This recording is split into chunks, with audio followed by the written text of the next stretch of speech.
जी तो प्यारे बच्चों, कैसे हैं आप? मैं उम्मीद करता हूं कि आप सब ठीक होंगे। आज की वीडियो में बात करेंगे हम आपसे chapter number 11 hydrocarbons constructed response questions को हल करेंगे जो एक्सरसाइज में मौजूद हैं। चलते हैं वीडियो की तरफ। Welcome to GS academy YouTube channel.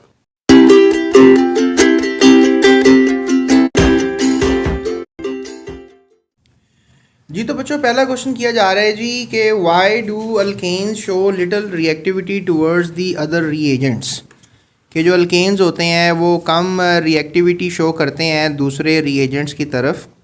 तो इसका जवाब ये है कि जो हमारे पास अल्केन्स हैं उनमें होता है carbon to carbon single bond. याद रखिएगा क्या होता है इनमें, carbon to carbon single bond. ठीक है। अब चूंकि ये जो बॉन्ड है काफ़ी मजबूत होता है तो ये तोड़ा नहीं जा सकता। जिनमें carbon to carbon double bond होता है या carbon to carbon triple bond होता है तो उसको बॉन्ड को जो है वो तोड़ा जा सकता है। तो दैट मेक्स एन आइडिया कि जो हमारे पास डबल बॉन्ड या ट्रिपल बॉन्ड वाले हाइड्रोकार्बन्स होते हैं या अनसैचुरेटेड हाइड्रोकार्बन्स होते हैं, अनसैचुरेटेड हाइड्रोकार्बन्स, तो इनको आप ये बहुत ज़्यादा रिएक्शन करते हैं, ये हाईली रिएक्टिव होते हैं। याद रखिएगा ये क्या होते हैं, हाईली रिएक्टिव। और हाईली रिएक्टिव होने की वजह ये जो बॉन्ड है ये है जो कि दूसरा बॉन्ड है, that is the pi bond. जो पहला बॉन्ड होता है दैट इज़ सिग्मा बॉन्ड। तो पाई बॉन्ड होने की वजह से आप कह लें कि ये ज़्यादा क्या होते हैं, हाईली रिएक्टिव होते हैं। और इनमें ये वाला सिग्मा बॉन्ड ही होता है क्योंकि जो सैचुरेटेड सिंगल बॉन्ड वाले हाइड्रोकार्बन होते हैं ये carbon to carbon single bond रखते हैं। और carbon to carbon single bond रखने का मतलब सिंपल ये है कि ये इतने ज़्यादा रिएक्टिव नहीं होंगे, यानी कि सैचुरेटेड जो हैं ये क्या होंगे, लेस रिएक्टिव होंगे। ये क्या होंगे, लेस रिएक्टिव होंगे। तो आपने ये बात जो है वो याद रखनी है। तो इसलिए मैं ये कह सकता हूँ कि जो हमारे पास सिंगल बॉन्ड है उसको ब्रेक करना मुश्किल है। डबल बॉन्ड चूँकि इसमें पाई बॉन्ड होता है, इसमें दो पाई बॉन्ड होंगे। याद रखें जब ट्रिपल बॉन्ड है तो उसमें दो पाई बॉन्ड है और एक सेंटर वाला जो है सिग्मा है। तो आप कह लें कि इसको ब्रेक करना और आसान हो जाएगा क्योंकि दो पाई बॉन्ड्स हैं। तो इसलिए हम कह लें कि जो सैचुरेटेड हाइड्रोकार्बन्स होते हैं उनको हम अल्केन्स भी कहते हैं, और जो अनसैचुरेटेड होते हैं इनको हम अल्कीन्स कहते हैं, आपको पता होगा, या फिर इनको हम कह देते हैं अल्काइंस। तो इसलिए आप कह लो कि ये जो हैं क्या होंगे, ज़्यादा रिएक्टिव होंगे, हाईली रिएक्टिव होंगे, लेस रिएक्टिव होंगे। ठीक है। The unreactivity of alkanes may be explained on the basis of strength of single bond. उनकी सिंगल बॉन्ड की स्ट्रेंथ की वजह से आप उनको कह सकते हैं कि भाई ये रिएक्टिव नहीं है, क्योंकि बॉन्ड टूटेगा तो कार्बन रिएक्शन करेगा ना दूसरे किसी कंपाउंड के साथ। A significant amount of energy required to break these bonds for a reaction to occur. यानी कि एक अच्छी अमाउंट ऑफ एनर्जी चाहिए ताकि आप रिएक्शन जो है वो कर सकें। ठीक है। तो इसलिए ये जवाब है कि भाई जो अल्केन्स होते हैं वो बहुत कम रिएक्टिविटी दिखाते हैं, रिएक्शन दिखाते हैं दूसरे रिएजेंट्स के साथ। रिएजेंट्स का मतलब है दूसरे सॉल्वेंट्स हो गए। जैसे लेट्स से दैट कि हमारे पास अल्केन्स हैं, उन्होंने किसी सॉल्वेंट के साथ रिएक्शन करना है तो वो नहीं कर रहे हैं, it's just because of their reactivity. तो बच्चों उसके बाद दूसरा सवाल किया जा रहा है आपसे कि why does mixture of natural gas and air explode. कि जो मिक्सचर है नेचुरल गैस का या हवा का वो एक्सप्लोड क्यों होता है, वो एक धमाका खेज बात क्यों बन जाता है। यानी कि अगर नेचुरल गैस का हवा का मिक्सचर होता है तो आपको पता है सिलेंडर वगैरह में धमाका हो जाता है और एकदम वो फट जाता है, तो वो एक्सप्लोड क्यों करता है, धमाका क्यों होता है। जब नेचुरल गैस और हवा हो, आपको पता है हवा में जो है वो ऑक्सीजन होती है, नाइट्रोजन गैस होती है और डिफरेंट गैसेस होती हैं। We have very different gases. क्या ख्याल है? तो इन गैसों की वजह से होने की वजह से जो है आप कह लो कि एक्सप्लोड हो सकता है मीथेन। यानी कि लेट्स से दैट कि जब आपको पता है कि जो कंबशन का रिएक्शन है उसमें मीथेन रिएक्ट करता है ऑक्सीजन के साथ और कार्बन डाइऑक्साइड जो है वो होती है और साथ वाटर होता है। ठीक है। और साथ हीट पैदा होती है। ठीक है। साथ जो है वो क्या पैदा हो रही होती है, हीट पैदा हो रही होती है। तो ये एकदम एक्सप्लोजन भी बन जाता है, दैट बिकम्स एक्सप्लोजन, यानी कि धमाका हो जाता है। Natural gas primarily contain methane which is very flammable. यानी मीथेन बहुत ज़्यादा रिएक्टिव है, फ्लेमेबल है, यानी कि ऑक्सीजन से जल्दी से बॉन्ड बनाती है, कार्बन डाइऑक्साइड वाटर बना देती है। Gives combustion reaction relatively when ignited, that is why mixture of natural gas and air explode at a large amount of heat released along with the carbon dioxide and water vapours. तो carbon dioxide और water vapours के साथ heat release होती है। So methane plus oxygen goes to carbon dioxide plus water vapours plus heat, ये reaction है, ठीक है। उसके बाद हमारे पास जो है एक और रिएक्शन आ रहा है, how do you compare the melting and boiling points of inorganic organic compounds, ठीक है। इनऑर्गेनिक एंड ऑर्गेनिक कंपाउंड्स को मेल्टिंग बॉइलिंग पॉइंट को कैसे कंपेयर करेंगे आप? तो याद रखिएगा जो ऑर्गेनिक कंपाउंड्स होते हैं उनके तो मेल्टिंग बॉइलिंग पॉइंट्स बहुत लो होते हैं, बिकॉज जल जाते हैं और इतने स्टेबल नहीं होते। इनऑर्गेनिक कंपाउंड जो होते हैं वो आपको पता होना चाहिए कि वो सॉल्ट्स होते हैं, आयनिक बॉन्ड्स होते हैं इनके अंदर, they are very very strong, you know, क्योंकि उनके अंदर आयनिक बॉन्ड होते हैं। जो पहाड़ है उसकी जो मिट्टी है आपको पता है, उसको आग लगाएंगे तो क्या फ़र्क पड़ेगा, उसके अंदर जो लावा है वो तो पता नहीं कितनी ज़्यादा हीट देने के बाद बना है। दैट मेक्स एन आइडिया कि जो आयनिक कंपाउंड है उनके अंदर strong melting and boiling points नज़र आएंगे, जबकि जो ऑर्गेनिक कंपाउंड्स हैं क्योंकि वो जल जाते हैं, कोवलेंट कंपाउंड्स होते हैं, इतना ज़्यादा स्ट्रॉन्गर बॉन्ड नहीं होता उनमें, तो वो जल्दी पिघल जाते हैं, बॉयल कर जाते हैं। तो बच्चों उसके बाद तीसरा सवाल किया जा रहा है कि reactions of alkanes with chlorine takes place in the presence of sunlight, what is the role of sunlight in that reaction. तो आपको पता है reactions of alkanes with chlorine की अगर हम बात करें उसमें फ्री रेडिकल मैकेनिज़्म फॉलो किया जाता है। अब आप कहेंगे सर ये तो हमने पढ़ा ही नहीं है फ्री रेडिकल मैकेनिज़्म।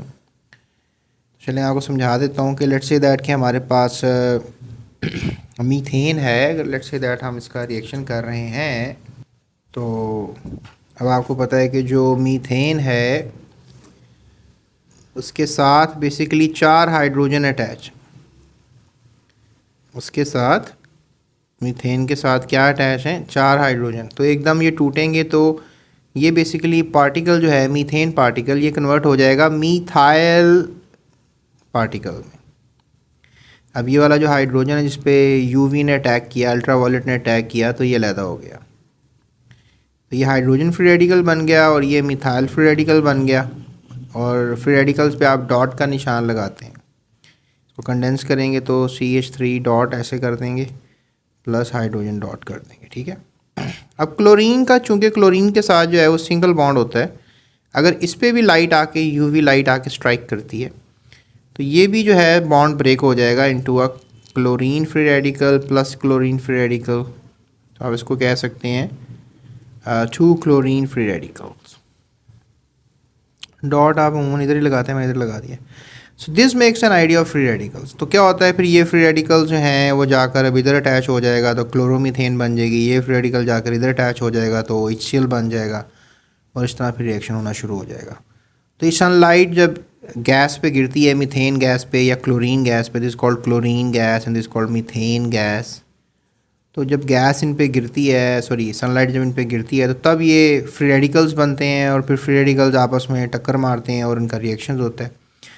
तो अगर ये टक्कर ना भी लगे तो फ्री रेडिकल्स बड़ी थोड़े टाइम के लिए बनते हैं, लेट्स से दैट के थोड़े से टाइम के लिए बने और फिर जुड़ गए, ये भी हो जाता है। तो ये स्टोरी है, ठीक है, याद रखिएगा। लाइट होना ज़रूरी है, लाइट होगी तो रिएक्शन होंगे। अब हमारे पास जनाब आ जाता है 5वां क्वेश्चन। 5वां क्वेश्चन हमें क्या कह रहा है, हम इसको देख लेते हैं। 5वां क्वेश्चन हमें ये कह रहा है कि भाई how do you compare the boiling point n butane with that of isobutane.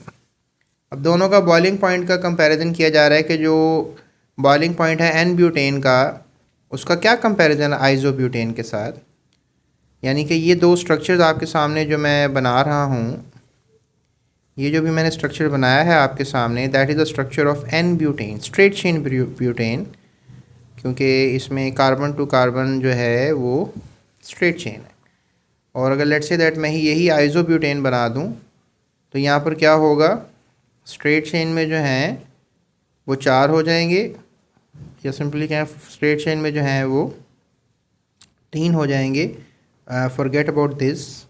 और यहाँ पे कार्बन लगा देते हैं और इसके साथ 3 कार्बन हो जाएंगे, ब्रांच लग जाएगी, सीधा इधर हाइड्रोजन हो जाएगा, गेटिंग माई पॉइंट। अब यही ब्रांच जो है इसको बना देगी आइसोब्यूटेन, यहाँ पे भी हाइड्रोजन लगा दें आप, ठीक है। So this is hydrogen carbon compound isobutane and this is called the N-butane. तो दोनों में कोई फ़र्क है?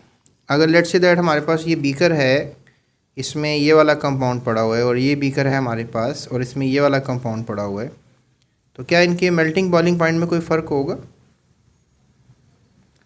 स्ट्रेट चेन स्ट्रक्चर कंपाउंड है स्ट्रॉन्ग इंटरमोलिकुलर फोर्सेस, तो हम देखेंगे कि इसके अंदर जो है वो स्ट्रॉन्ग मिलेंगी IMF, strong intermolecular forces. Then branch chain compounds, यानी कि इसके अंदर हमें वीक, ठीक है, इसके अंदर हमें वीक IMF मिलेगी, यानी वीक इंटरमोलिकुलर फोर्सेस मिलेंगी। Hence higher boiling points of n butane, तो हम इसे कहेंगे कि यहाँ का जो मेल्टिंग बॉइलिंग पॉइंट है ये क्या होगा? हाई होगा, ठीक है, क्या होगा? हाई होगा। और फिर डेफिनेटली यहाँ पे मेल्टिंग बॉइलिंग पॉइंट जो है ये क्या होगा? लो होगा। क्या ख्याल?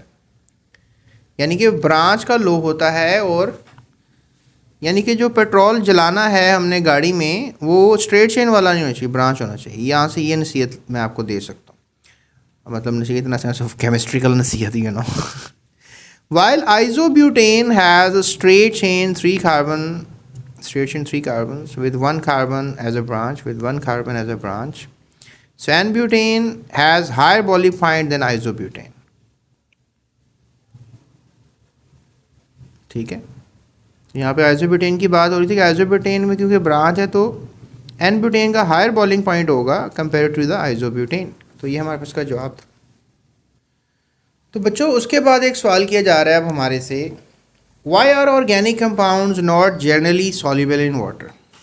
यानी कि अगर आप फॉर एग्जांपल वाटर ले रहे हैं इन अ बीकर और आपने पेट्रोल ले लिया या ऑयल ले लिया है, पेट्रोल ले लें या ऑयल ले लें, अब ये हमारे पास क्या है? पानी है, H2O। तो इसमें क्या पेट्रोल मिक्स हो जाएगा? क्या इसमें ऑयल मिक्स हो जाएगा? The answer is no. Organic compounds are non polar in nature.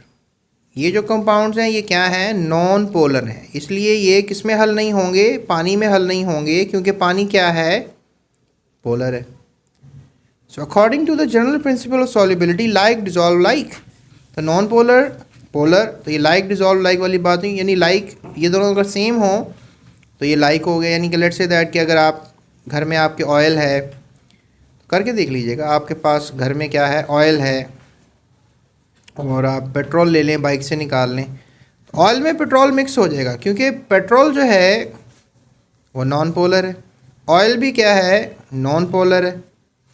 जब दोनों नॉन पोलर होंगे प्यारे बच्चों, तो फिर आप कह लो कि मिक्स हो जाएंगे दोनों। तो लाइक डिजॉल्व लाइक, यहाँ पर दोनों लाइक नहीं है, एक जैसे नहीं है, they don't dissolve.